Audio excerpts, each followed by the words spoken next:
Pemirsa, jaksa juga sempat mencurigai Susi menggunakan alat komunikasi yang disembunyikan di balik kerudung asisten rumah tangga Verdi Sambo. Jaksa juga merasa aneh karena Susi mengenakan pakaian bermotif sama dengan terdakwa Richard Eliezer. Saksi, izin majelis, saya memperhatikan terdakwa ini kayaknya bajunya sama dengan baju saksi ini, motifnya. Apa benar ini? Siapa yang sengaja dipakai atau dipesan sama? Tidak, ini Coba dulu berdiri saudara terdakwa. Kamu berdiri. Motifnya sama. Apa itu motifnya yang itu itu baju itu siapa yang belikan? Oh, ibu. ada acara-acara semuanya ajudan ataupun ART selalu sama buat dibeliin baju ataupun seragam untuk acara. Apakah sebelum datang ke sini bersaksi ada janjian pakai baju tersebut? Tidak ada. Saudara saksi ini dari tadi ketika ditanya majelis dan sebagainya seperti terdiam dan kemudian ada jeda. Ini saudara jujur saya jawab. Saudara saksi di dalam kitab yang dibeli ini, apakah saudara saksi ada menggunakan handsfree tidak? Ini saya perlu perjelas dulu. Siap? Saudara ada menggunakan handsfree tidak ini? Ada yang mengajari saudara sekarang? Tidak ada. Tidak ada? Tidak. Dipastikan itu tidak ada? Tidak ada. Tidak ada ya?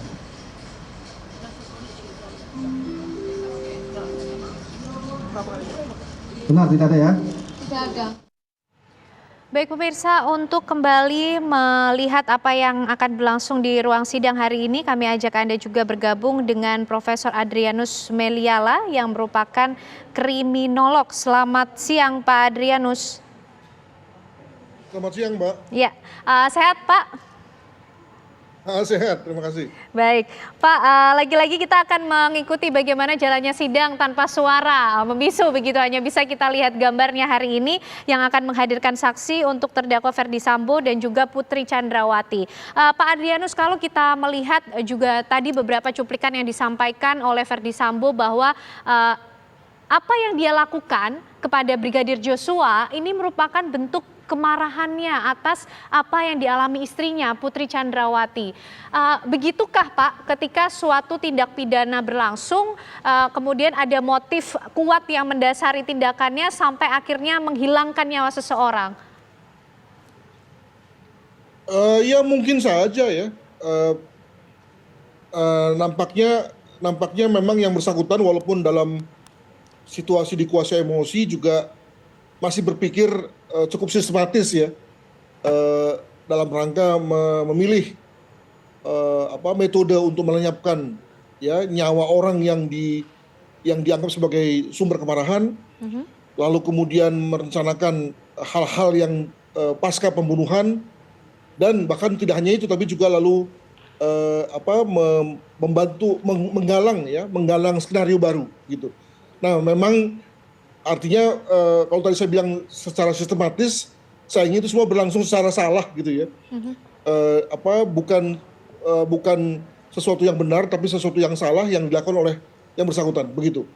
Oke, nah Pak, motif ini seberapa besar dan seberapa kuat sih sehingga tindakannya ini sampai menghilangkan nyawa seseorang, Pak? Meskipun beberapa kali disampaikan di persidangan juga beberapa pakar menyampaikan motif ini tidak lagi penting, tapi justru Verdi Sambo beberapa kali juga menyampaikan dan menguatkan bahwa tindakannya ini dipicu oleh tindakan Brigadir Joshua kepada istrinya.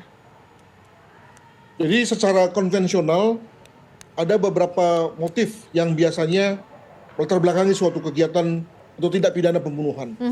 Ada motif ekonomi, ada motif asmara, ada motif yang terkait dengan dendam, ya. Dan itu kemudian diikuti dengan modusnya. Jadi kalau misalnya modusnya itu adalah asmara, maka yang kemudian lalu cenderung mengalami suatu perlukaan eksesif pada diri korban adalah hal-hal yang terkait dengan genitalia, ya, hal-hal yang terkait dengan misalnya alat kelamin, ya, payudara begitu.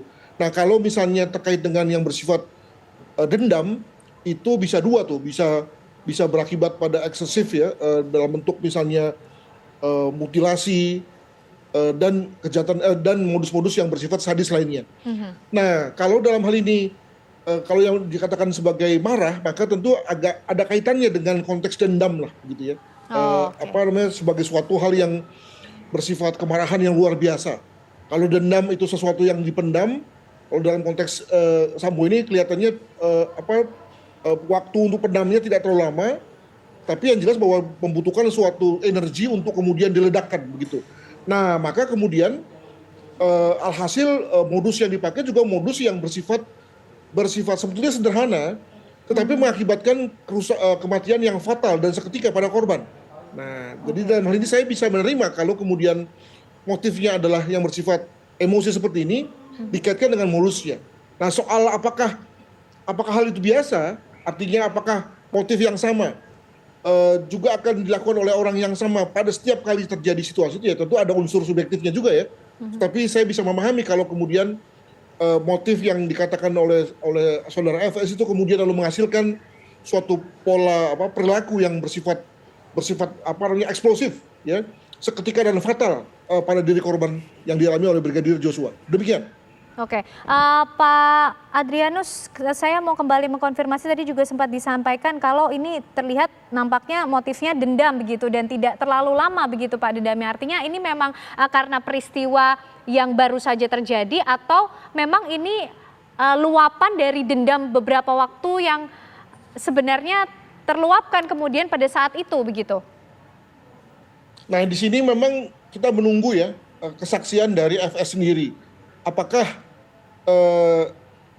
kemarahan itu betul-betul sesuatu yang bersifat spontan, berakibat terkait dengan informasi yang baru saja dia terima dari istrinya, ya, terkait dengan kejadian di Magelang ini kalau kita mengikuti cara berpikir dia ya, atau sebetulnya pada dirinya sudah dalam bahasa sehari-hari itu menunggu, sudah ada semacam hal-hal yang diperkirakan itu kemudian lalu ada kaitannya dengan informasi yang disampaikan oleh istrinya, sehingga dia berpikir bahwa wah ini anak ini udah nggak bisa lagi ditolerir ini sudah keterlaluan ini ya, sudah luar biasa, sehingga kemudian hanya kematianlah yang dianggap sebagai mampu untuk membayar begitu.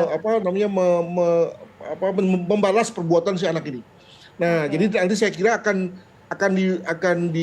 kita dengar dari FS mengenai apakah kemarahannya itu adalah kemarahan yang spontan atau sebetulnya sudah ada unsur dendamnya ya akibat dari bahwa kejadian yang perilaku almarhum J itu adalah sesuatu yang sudah terjadi pada beberapa saat yang lalu, sehingga sebetulnya sudah ada bibit-bibit dendam pada diri FS. Demikian. Oke, nah Pak Adrianus, ini juga yang menarik ketika kita mencoba bersama-sama untuk memecahkan teka-teki konstruksi peristiwa ini Pak. Mulai dari kemudian dakwaan yang disangkakan kepada terdakwa 340, 338 mengenai pembunuhan berencana. Tadi juga Pak Adrianus menyampaikan bahwa ini berlangsung sistematis. Seorang perwira tinggi bintang 2 Pak, memang memiliki kemampuan untuk bisa meng-create atau mengkonstruksikan peristiwa ini untuk menyalurkan modus tadi dari motif yang kemudian mendasari sampai pada tindakan-tindakan berikutnya sejauh itu? Ya, secara akal sehat sih mungkin saja ya. Tetapi biasanya orang ketika sedang dalam situasi dikuasai emosi, maka tindakannya juga ngaco gitu ya. Nah, pada titik tertentu tindakan dari yang bersangkutan, saudara FS ini boleh dibilang sebagai ngaco tadi.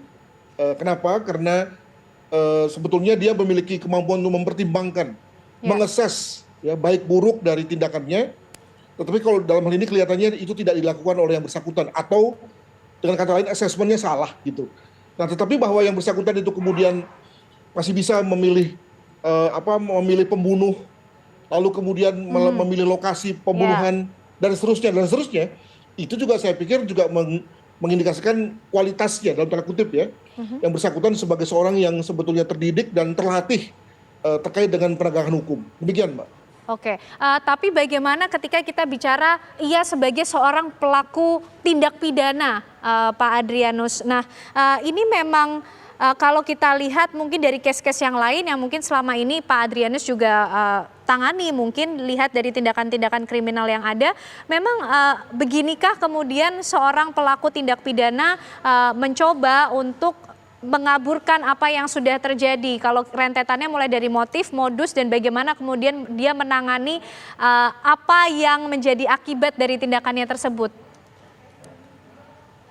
Ya, saya sih berpendapat bahwa dari berbagai kasus yang melibatkan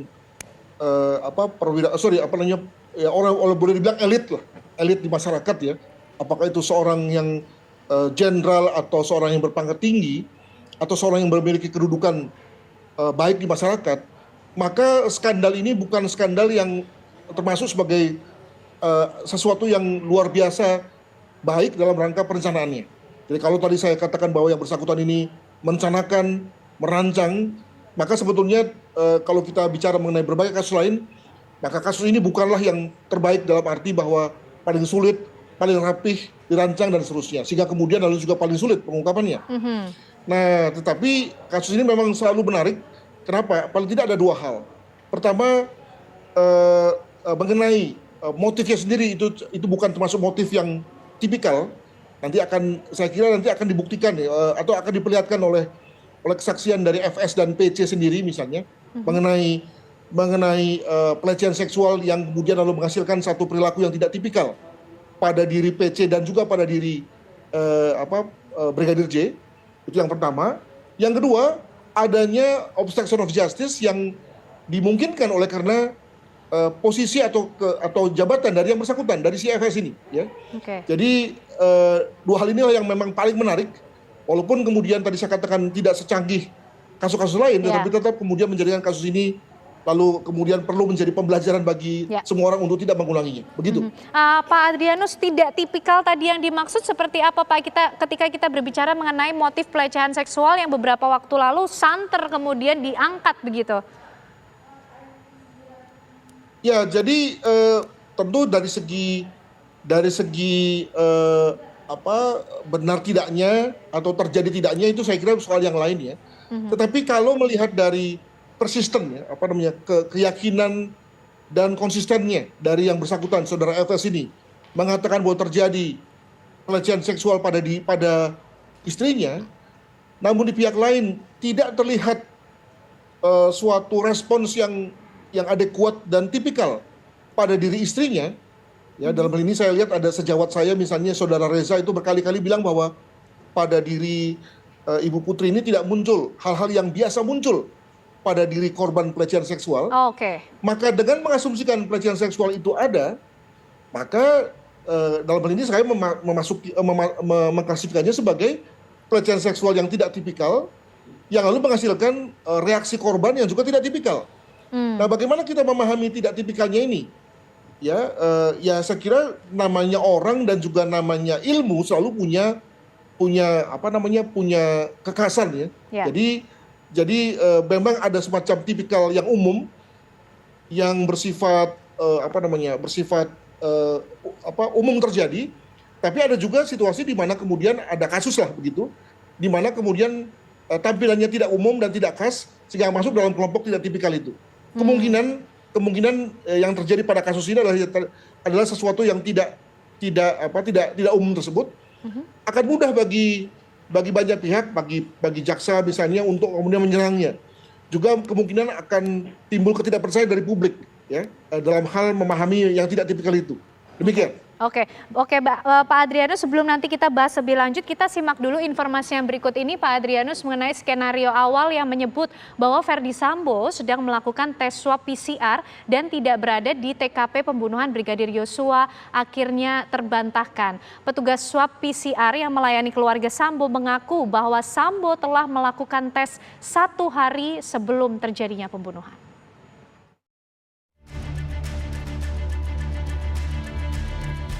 Satu persatu kebohongan Ferdi Sambo dalam kasus pembunuhan Brigadir Nofriansyah Yosua Huta Barat akhirnya terungkap di persidangan. Salah satunya adalah terkait alibi Ferdi Sambo yang mengatakan tengah melakukan tes swab PCR pada saat kejadian pembunuhan Brigadir Yosua.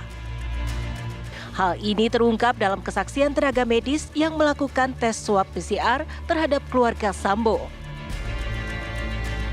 Nevi menyebut bahwa Sambo tidak ikut melakukan tes PCR pada tanggal 8 Juli 2022. Pada saat saudara datang, itu apakah saudara Putri dan saudara Richard ini sudah ada di sana? Belum. Belum. Saudara nunggu berapa lama? Kurang lebih 5 menit. Kurang lebih 5 menit. Siapa duluan yang saudara swab tanggal 8 itu? Ibu Putri, Saudara Putri, terus itu yang pertama. Terus? Ibu Susi, Susi, terus? Bapak Joshua, Saudara Joshua, terus? terakhir Richard. Terakhir Richard. Iya, Yang betul. lain tidak ada? Tidak ada. Begitu selesai langsung saudara pulang? Iya betul. Ada saudara Ferdi Sambo ikut? Tidak. Sementara petugas medis lainnya, Isbah menyebut bahwa Sambo telah melakukan tes swab PCR sehari sebelum kejadian pembunuhan. Tadi yang di swab siapa saja? Saya di tanggal 7. Oh, saudara di tanggal 7. Di tanggal 7, oke. Di tanggal 7 siapa aja yang saudara swab? Tanggal 7 Bapak FS Saudara FS, terus? sama Bapak Daden. Sama? Daden. Daden, oke. Tanggal 7 jam berapa? Tanggal 7. Jam 7 pagi Jam 7 pagi. Di rumah atau di kantor? di kantor. Di kantor di Mabes. Mabes. Jadi tanggal 8 saudara tidak melakukan swab? Tidak. Hari ini sidang kasus pembunuhan Brigadir Yosua kembali dilakukan di Pengadilan Negeri Jakarta Selatan. Sidang kali ini mempertemukan terdakwa Baradae, Kuat Ma'ruf, dan Ricky Rizal. Dari Jakarta, tim TV One mengabarkan.